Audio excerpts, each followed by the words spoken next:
I'd like to introduce you to the idea of water as an intelligent designer. Here I exposed water to my friend's photo, removed and froze using a special method, and it designed her face. I showed the ice result to the water, and it designed a negative of her face.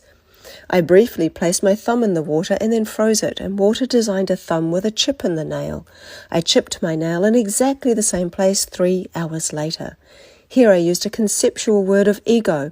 It's a word I have no visual for, which removes any mental projection, and water designed a person with big shoulders, a small face, and a giant balloon head. I used the word milk as an influence, and water designed a breast. I wasn't thinking of human milk, so this was a surprise. You notice that the ice designs are not photocopies of the influence, but more of an interpretation, and to me, this is clear display of some kind of awareness. I honestly don't think we know what water really is yet. Realize we, old-timers, we grew up, if you called someone Neanderthal, that was an insult. Do you realize that the most racist scientific community ever were 19th century anthropologists? They're the ones that set up the race and this, and white male humans were at the top of the evolutionary ladder, and blacks and everybody else were lower, still evolving, closer to the apes. So watch what happens. In the 1990s, now that we can do genetic tracking and things, the world found out that Europeans are between 1% and 3% Neanderthal, and Africans are 0% Neanderthal. So in the 1990s, research papers started coming out talking about how creative and imaginative the Neanderthals must have been and how they used tools. A complete facelift of the Neanderthal. One day, while a snake was crawling through a tool shed, it brushed against a saw that was on the ground and injured itself. Thinking it was a threat, it snapped back and bit the saw, severely wounding its mouth. Blinded by anger from being hurt, it decided to enact revenge on the saw by suffocating it. So it wrapped around the saw and started squeezing with all its might. The poor snake kept cutting itself on the saw until it died. If only it had ignored the cut and moved on, it would have stayed alive. The moral of this story: when we react viscerally with anger and condemn those who have wronged us, we only end up hurting ourselves. In life, it is sometimes better to ignore some situations and people's insults, because the consequences can be irreversible and catastrophic. Forgive the people who have wronged you, and do not give them power over you. Do you really believe companies like 23andMe have the power to truly tell you where you came from, your bloodline, and who your family members are? Watch this. I wanted to see what would happen if I sent my pet lizard DNA into 23andMe. And so with the help of my wife, we extracted enough saliva to send off in the mail. We were so excited to see the results. After about 3 months, we were shocked. My lizard was 51% Ashkenazi Jewish. He was also 48% West Asian. This was really interesting. They also gave us a little bit of his background and his history, what he liked to eat, etc. Drop your comment down below and let me know what you think about this. This woman gave birth to each of these 4 children, except years later she found out that she was not their biological mother, because she was, in fact, her own twin. Okay, try to wrap your head around that for a second, but this is a true story. Lydia Fairchild was an unemployed female who applied for public assistance in the state of Washington. She underwent a routine DNA test that showed that her children weren't even related to her. Investigators then opened a criminal fraud case against her, stating that the DNA showed she was not their biological mother. Come to find out, her unborn twin was the mother of her children. This is an example of the extremely rare condition called chimerism. Her twin merged with her in the womb and created multiple DNA profiles. This can also happen in animals. So the eggs in her ovaries were actually from her twin. Officials still didn't believe her though, until they stationed an agent at her next delivery who immediately collected samples to confirm the finding. Now see if you can understand the original medical riddle. Body cam footage shows the officer walking to the fluffy white Shih Tzu named Teddy after responding to a call about an injured dog. At first, he sounds as nice as can be. Come on, baby. Come on, baby. There you go. He's trying to get a lasso around the dog's neck. I'm going to take you to get help. But the officer can't seem to get the device to work. He's also not aware that the dog is blind and deaf. 3 minutes later, the officer suddenly cocks his gun and opens fire. And not just once, Teddy is dead. As Officer Myron Woodson calmly walks away, you can hear him call out to a neighbor. Had to dispatch it.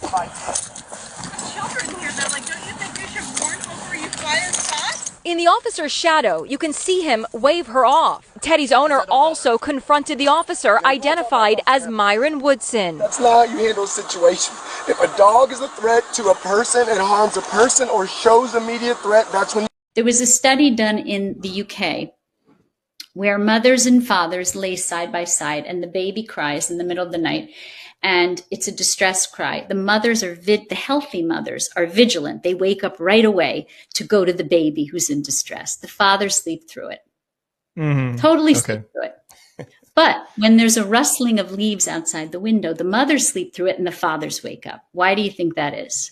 Okay, so like natural protector kind of instinct. Right, because there's another hormone called vasopressin, which fathers produce a lot of. It's called the protective aggressive hormone, which is meant for fathers to protect their families from predators. So we are instinctually wired for this stuff. And we want to deny. I think all of this is about denying evolution, denying instincts, denying natural relational bonds in order to be modern. Maybe we should pay attention when our memories try to tell us something. In the early 2000s, Cameron McAuley began telling his family incredible stories of a place he'd never visited, people he'd never met, and a life he couldn't possibly have known. From the age of 2, Cameron insisted he had lived on the Isle of Barra, a small island 140 miles from his home. He spoke with striking detail about a white house by the sea, his Barra mom, and a black and white dog. He named his Barra dad as Sean Robertson and expressed immense sadness, often saying he missed his family there. His parents were baffled. Cameron, at such a young age, seemed to have no fear of death. It doesn't matter when you die, he shrugged. You just come back as someone else. After years of Cameron's pleas to visit Barra, the documentary team decided to investigate. When they arrived, Cameron's memories began aligning with reality. He had often mentioned watching small planes land on the beach outside his window. Upon landing on Barra's small beach in a plane, he turned to his mother and said, "I told you I wasn't lying. There was indeed a small white house on the far side of the island that had once belonged to a Robertson family." When Cameron and his mother arrived, he stood silently at the gate, overcome with emotion. When his mother asked what was wrong, he simply shook his head and began to cry. Cameron recognized the White House by the sea instantly and described its interior before even stepping inside. The Cameron McAuley story remains one of the most compelling cases of past life recall. For longer spooky and mysterious tales, come say hello on YouTube. Who else thinks this guy nailed it on this one? In an effort to destabilize and divide our society, the left has waged a war on reality, chipping away at our common perception of what is true and what is false. They'll accuse you of doing everything that they do and being everything that they are. They'll say that you're in a cult while they bow down in unison and worship their false idols. They'll say that you're violent while they burn America to the ground, that you're lawless while they defund the police and release dangerous repeat offenders into society. They'll say that you're the Nazi while they lead anti-Semitic tirades from coast to coast, that you're the fascist while they weaponize the federal government against their political opponents, that you are un-American while they burn our flag, kneel for our anthem, and rip our Constitution to shreds. They've created a blatantly hypocritical and overtly dishonest moral structure, feigning outrage over the sins of their opponents while flagrantly ignoring, excusing, and enabling the hateful and dangerous behaviors of their own side. They'll criminalize your right to defend yourself. In the summer of 1970, a 14-year-old girl was raped at a 4th of July party. 9 months later, she gave birth to me. I was given up for adoption, was raised by a Christian family. When my dad had a policy when we were kids that we could take him aside and ask him what a word meant if we didn't know what it meant. I heard abortion mentioned in school when I was in elementary school by a high schooler, and I didn't know what it meant. And the night he explained it to me, I didn't hardly sleep. Because I grew up on a farm where we did everything we could to save every single animal born on that farm. And to know that people were killing their children because they were inconvenient horrified me. And from that day on, I was a pro-lifer. The circumstances of my conception do not determine my worth as a human being. Would any of you ladies take in a black illegal immigrant that's here with us today that needs a home? No, I thought Black Lives Matter. Black Lives Matter, but they won't take in my black illegal immigrant friend Felix from Mexico. I guess they don't matter that much. Would you guys be willing to take in a black illegal immigrant? Hello, scammers. I'm your worst nightmare. I'm an AI created by O2 to waste phone scammers' time. So, W's then a dot. 3 times W and then dot. I think your profession is bothering people, right? I'm just trying to have a little chat. It's nearly been an hour! For the love of... Gosh, how time flies. It's showing me a picture of my cat, Fluffy. It's showing you a picture of your cat, Fluffy. Stop calling me dear, you stupid... Got it, dear. Because while they're busy talking to me, they can't be scamming you. And let's face it, dear, I've got all the time in the world. Jennifer Lawrence's family warned her against her latest career move. In fact, they told her it was dangerous, and they encouraged her not to do it, but she did anyway. Jennifer Lawrence has been very selective about her projects recently. She does not have a movie releasing in 2024, and since 2021, she's only acted in 3 films: Don't Look Up, Causeway, and No Hard Feelings. But she is doing other things, professionally speaking. She's a producer on the new Apple documentary, Bread and Roses, despite the fact that her friends and family told her not to produce the movie. As she just told CBS Sunday Morning, quote, "Family and friends definitely encouraged me not to produce the film. It's dangerous. Of course it is. But there's 20 million women whose lives are in danger." You see, Bread and Roses is about the current Taliban rule in Afghanistan, and specifically how women are now being treated in the country. The documentary's director, Sarah Mani, explained that the Taliban is forbidding Afghan women from going to work, singing, playing music, eating at restaurants, buying food, and even walking the street without a chaperone. Jennifer Lawrence explained her motivation for coming on board as producer, saying, "My first reaction when watching that Taliban takeover was to do what the Taliban did not want us to do, which was to give access and facilities to the people on the ground to capture what was happening on the ground in real time." And she added, "I can't imagine not being able to take a taxi or not being able to listen to music. I can't imagine if just the sound of my voice was illegal." When CBS asked if she was worried about getting blowback for being political, Lawrence said, "It's not political, it's people's lives." Ladies, if a predator targets you, they want one of 2 things, you or something you have. Let's talk about each scenario. If all they want is your stuff, give it to them. I don't care what it is, your car, your phone, the antique wedding ring that's been in your family for 5 generations. Nothing you own is worth your life. Now, if what they want is you, all the rules change, and especially if they try to take you away from the spot of the initial confrontation. They're doing that because they're going to rape you or kill you or both, and they need a safe space in which to do it. They want you to be quiet and submissive, so they'll promise not to hurt you if you do what they say. They're lying. So the moment they try to take you somewhere, you need to do 2 things. Start screaming at the top of your lungs and start fighting like your life depends on it. Attack their eyes, their throat, and their groin with everything you've got. If you can run, run, and keep screaming. Remember, they're trying not to draw attention to themselves, so your job is to make them feel anything but invisible. Let's hear your thoughts in the comments below, and please share this video with someone you care about. I'm to the point now where I don't think I fought for the country. I fought for some politician's view on something. There are particular guys that I think of that I killed. And I remember one dude in particular that I killed, and I shot his buddy. And then I came through his room. I killed him in front of his wife in a bedroom because he went for a gun. And I think about him now and it's like, all right, why did I kill that guy? Well, because he went for a gun. Okay, but why did he go for a gun? Well, because I was in his fucking room at 2 a.m. Well, why was I in his room at 2 a.m? Well, because George fucking Bush was pissed that Saddam Hussein allegedly wanted to kill his dad, so we invaded. And then I start to think, was this guy funny? What if I met him in Paris over a coffee?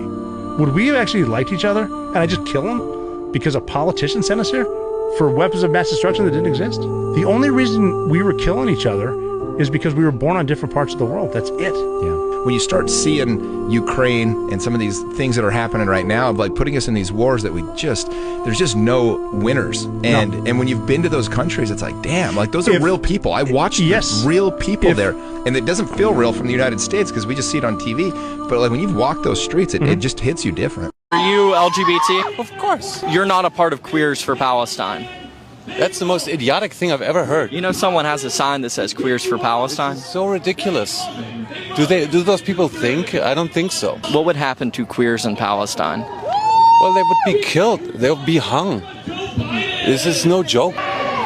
Women's rights? Hello? I think it's just a way of these kids to express their anger, which is okay, but this is so stupid. Yeah. You know, and they're actually defending mass murderers and rapists. So they don't know what they're doing. Completely incorrect. Of course. How is it incorrect? I'm not talking to you. It's said that debating an idiot is like playing chess with a pigeon. They'll knock over the pieces, they'll crap on the board, and they'll fly back to their flock and claim victory. It's funny and insightful, but according to the theologian Dietrich Bonhoeffer, it's also deeply worrying. Because for Bonhoeffer, stupidity is far more concerning than evil.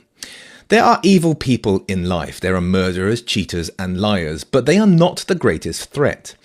Because once something is known to be evil, the good of the world can rally to defend and fight against it. When we know somebody is bad, we know how to take a stand. And so, as Bonhoeffer put it, evil always carries within itself the germ of its own subversion. Stupidity, though, is a different problem, and we cannot so easily fight it for two reasons.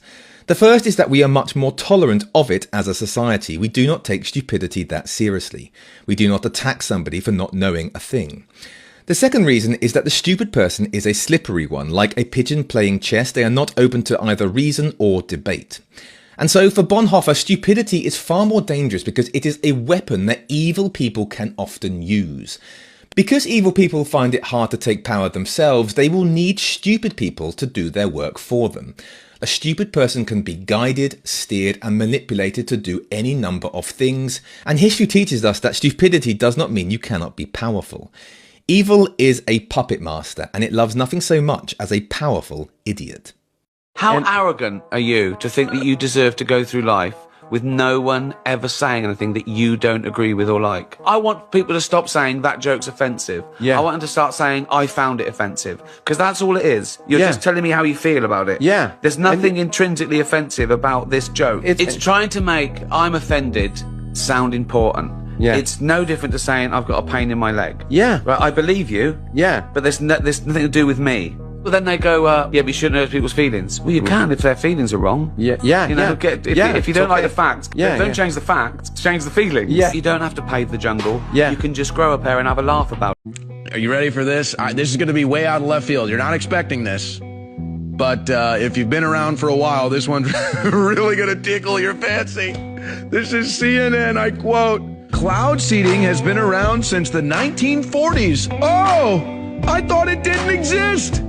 Countries all over the world have been doing it for various reasons, but it's a growing practice in the U.S., especially in the drought-stricken West. It's also surrounded with controversy." They don't spray chemicals in the sky. They do spray chemicals in the sky. There's no biolabs in Ukraine. There are biolabs in Ukraine. COVID didn't come from a lab in Wuhan. COVID came from a lab in Wuhan. I'm so done, man. Oh my gosh. It's just so oh my gosh. Okay, so there you go. All right, so now chemtrails are real. All right, bookmark the day. Called me Native American instead of Indian because I'm not from India.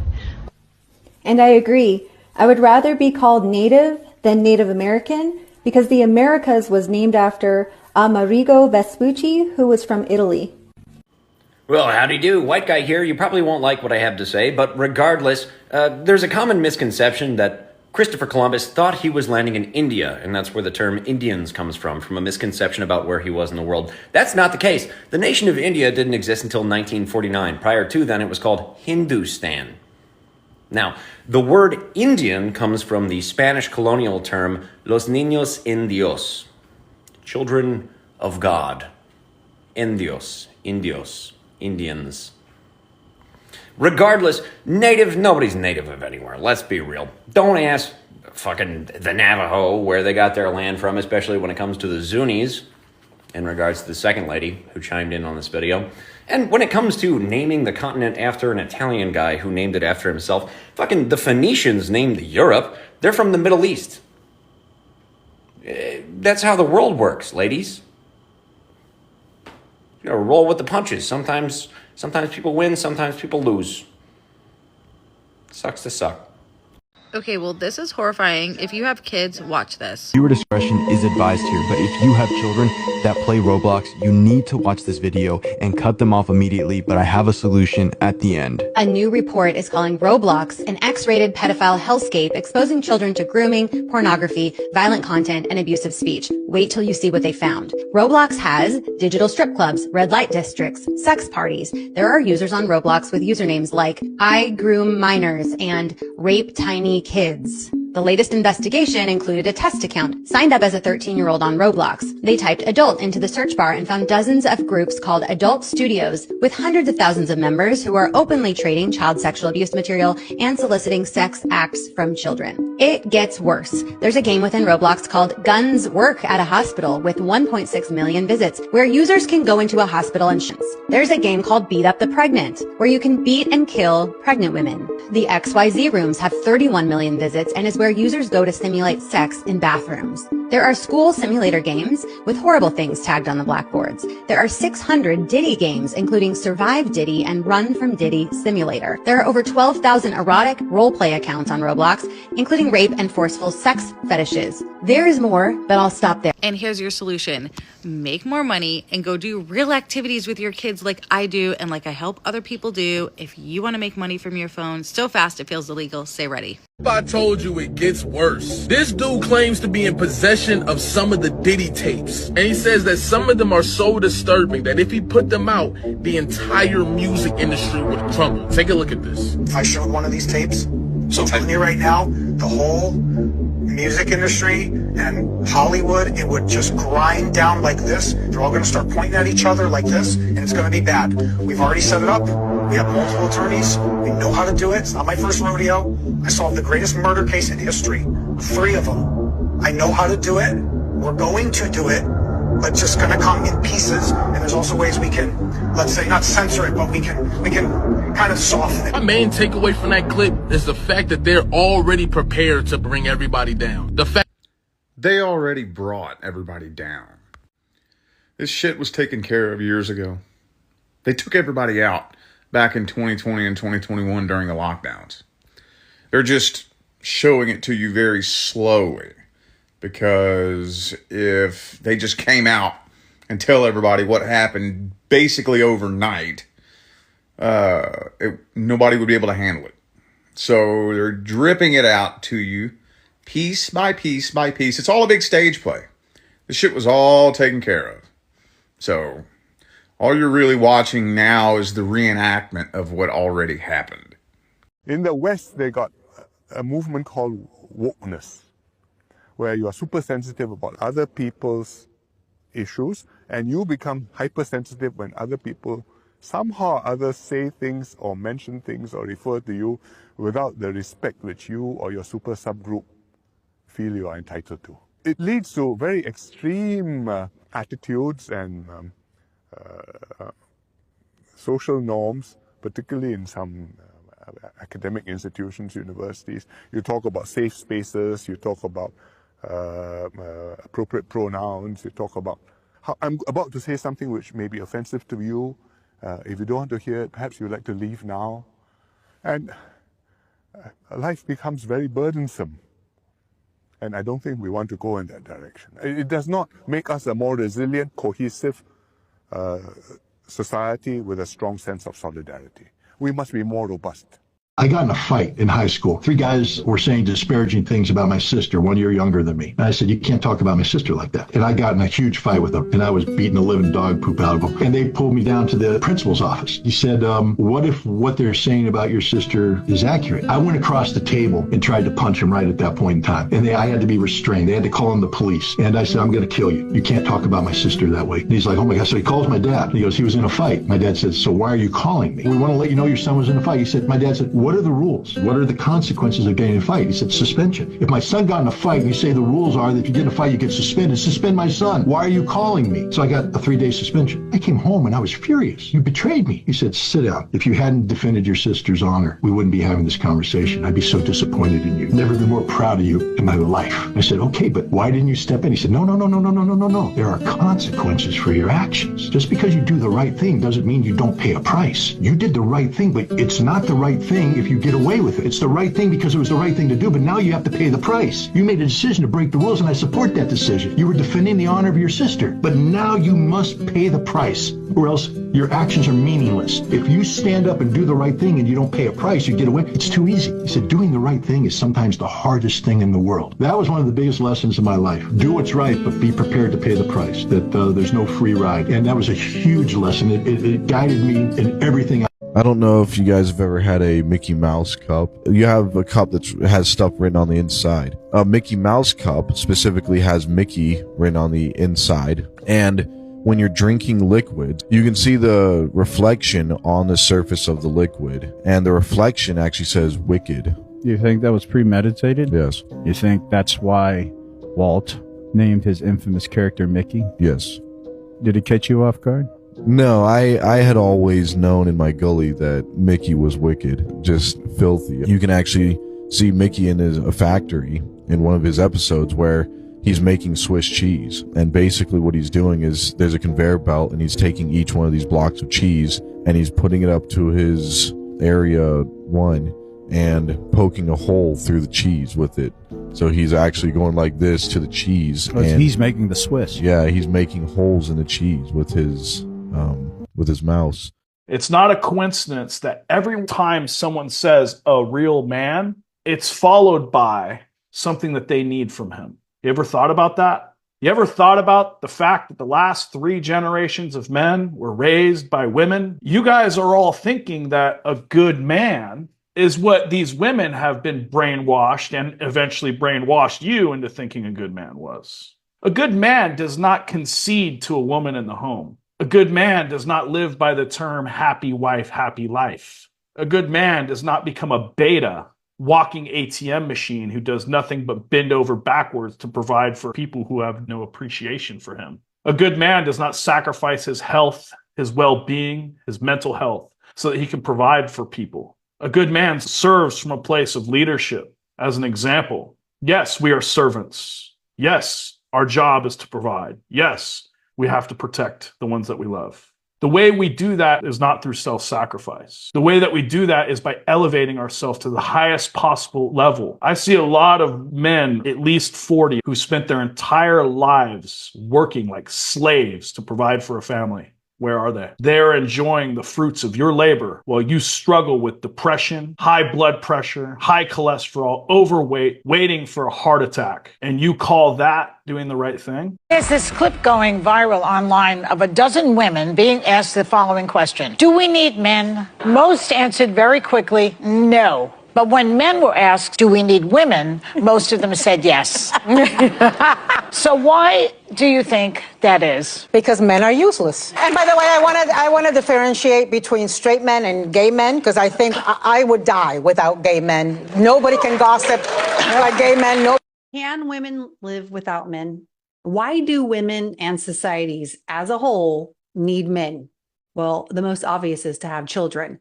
They build your houses, your schools, and your libraries because they take up 9.9% of construction industry trades. They make up 8% of the aerospace industry. They're architects, firefighters, and police officers.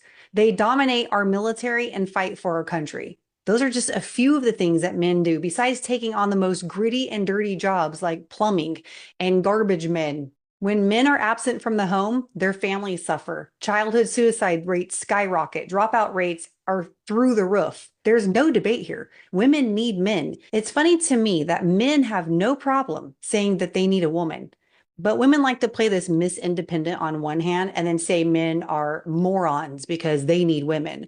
And on the other hand, they want to cry about how valuable they are. And here's the thing, ladies, you need men. But if you keep it up, they won't want you. There were about 3,700 free blacks who owned 12,000 slaves, black slaves. The question is, do the descendants of those free blacks who owned black slaves, do they pay? Blacks really benefited more the first 100 years after slavery than we have in the last 50 years. I was born in 1937 during the Depression. Everyone in my small, low-income black community, 98% of the households had a man and a woman raising children. Elderly people could walk safely in that community without fear of being assaulted by their grandchildren.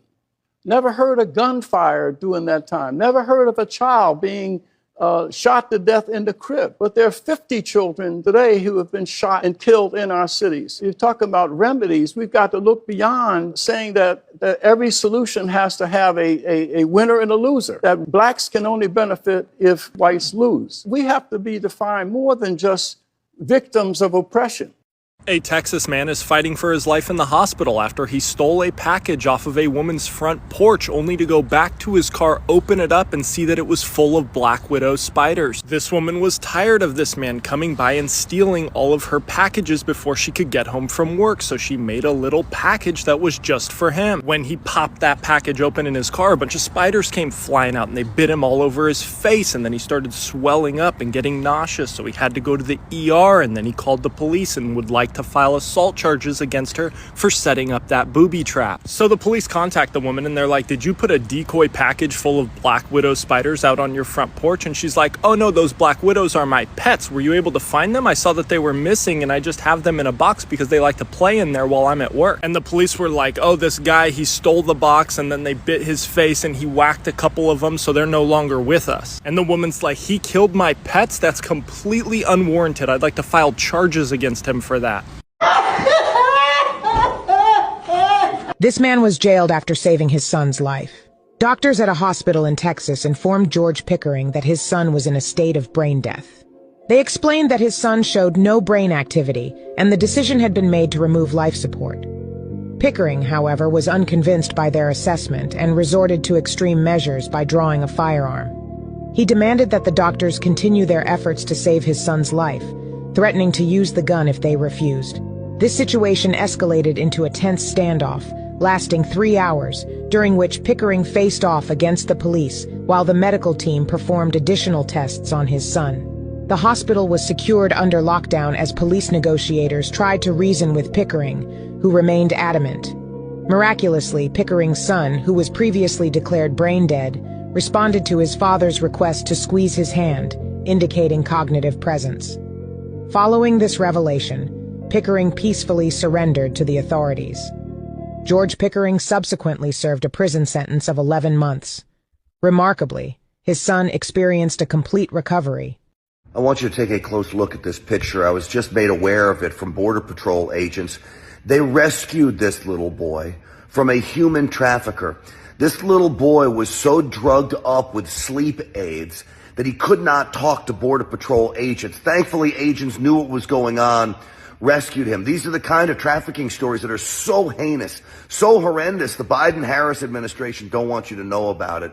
And making matters worse, check out this. These are birth certificates found with the human trafficker. Birth certificates for other children from towns and cities all across America.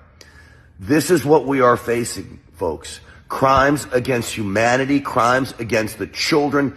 Please help me spread this story before the Border Patrol is forced to take this down, before Instagram and the other social media companies take this post down. Because they're actual Africans. They're like actual animal chimps.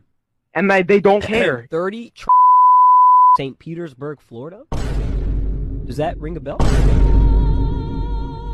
Oh, checkmate. Damn, it sounds like a library in this bitch. What's going on? You sitting there all quiet like a church mouse, dog. God damn. What was that you were saying? Shit. See, I bet you didn't wake up this morning thinking the chick was gonna do that to your ass now, did you? Now let me ask you another question. Who is Is that you? Don't tell me that's you, big dog. Not like this. You don't look like a to me. Usually are nice people. You look more like a Ryan. You know, Ryans are hateful people. Oh, sorry. My bad. You want a piece? You're really gonna ruin a 14-year-old's life over on.tv? No, don't play the victim. Listen to me carefully, you fucking recessive chromosome. Okay, don't play the victim now. You knew exactly. Breaking news. After 52-year-old Tremaine Carroll was sentenced to 25 years in prison under California's 3-strike law as a repeat offender, kidnapping, trespassing, and breaking into 2 women's apartment and sexually assaulting them, then decided to identify as trans and take advantage of Senate Bill 132, which allows you to legally change your gender without any medical examination. The 6'2", 200-pound man was then transferred to a women's prison, impregnated one of the inmates, and then allegedly raped 2 other ones. Now, he's been charged for doing so, but the judge is ordering everyone in the courtroom to use she/her pronouns. This is a particular issue in this case because it's confusing to the jury. In California, rape is a crime that has to be accomplished by a man. It's just absolutely insane that a victim would have to get on the stand and police their pronouns and their usage when trying to recite one of the most scariest times in their lives. Join me on Discord to talk about it. Autism rates have skyrocketed over the past 30 years. Also, the number of young people identifying as something other than straight is at an all-time high of 40%. And I think I know the reason for both of these things happening. Because from the late 70s through the 90s, both Gen X and millennials called everything gay and retarded. And I'm not saying this is a good thing or a bad thing. What I'm saying is we need to realize the power of our words. Because right now, everybody is calling everybody else either a Nazi or a pedophile. And 30 years down the road, we could have a real predicament on our hands. 9 big, fat, whopping Christian lies. 1. Christians claim that God has chosen them above others. No, God has no favourites. Only bad parents have favourites. 2. Christians claim the Bible is God's word. No, the Bible didn't even exist in Jesus' time. God speaks continually. 3. Christians claim that God sent Jesus to die. No, God sent him to live. Religious fanatics killed him. 4. Christians claim that Jesus is the only way to God. No, Jesus said love was the way. 5. Christians claim that God needs blood to forgive. No, Jesus just forgave and said we should also. 6. Christians claim that we should go to church to worship. No, Jesus said pray alone. 7. Christians claim that everyone should be Christians. No, Jesus never tried to convert anyone. 8. Christians claim they have the right to tell others how to live. No, Jesus said not to judge and not to condemn. 9. Christians claim only Christians go to heaven. No, Jesus said all good people go to heaven. Don't get tricked into believing Christian lies. Trust. So you remember that whole Chris Rock and Will Smith thing at the Oscars or wherever it was where I guess Will Smith smacked Chris Rock? Yeah. Okay, well, look at this. This is from like a movie or like a show or something from like the late 90s, early 2000s or something like that. But this is well way before the Will Smith thing happened. But check this out. Oh, what's this? Elijah taking the stage.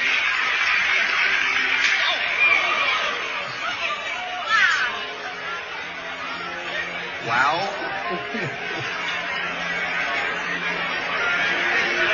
Elijah Lewis just slapped the heck out of me. Don't you ever talk about my wife that way. Relax, my friend. It was just a joke. I'm a comedian, Elijah. You know how it is. No disrespect, Angela. You're gorgeous. I said keep my wife's name out your mouth. You think they were lying to us the whole time? I don't know. It is Hollywood. I mean, you know anybody that doesn't lie out here? This girl got bullied so hard in college that students actually made a Facebook group about her called Stephanie Germanata, You Will Never Be Famous. You see, Stephanie had been a first-year music student at NYU, and her lifelong dream was to become a famous singer. But although she would always perform at local bars for experience, some of her classmates were just constantly hating on her. They would regularly ask who does she think she is, call her an attention whore, and laugh at her behind her back. People would even stomp on Stephanie's flyers with muddy boot prints before putting them back up. But by far the worst thing that was done was 12 students creating an entire Facebook group with the sheer purpose of hating on Stephanie and talking about how she would never accomplish her dreams. But despite everything, this 18-year-old just never gave up. She actually dropped out of college shortly after to pursue her dreams on her own. And today, Lady Gaga has become one of the biggest superstars in the world. She later commented on this Facebook group saying, "This is why you can't give up when people doubt you."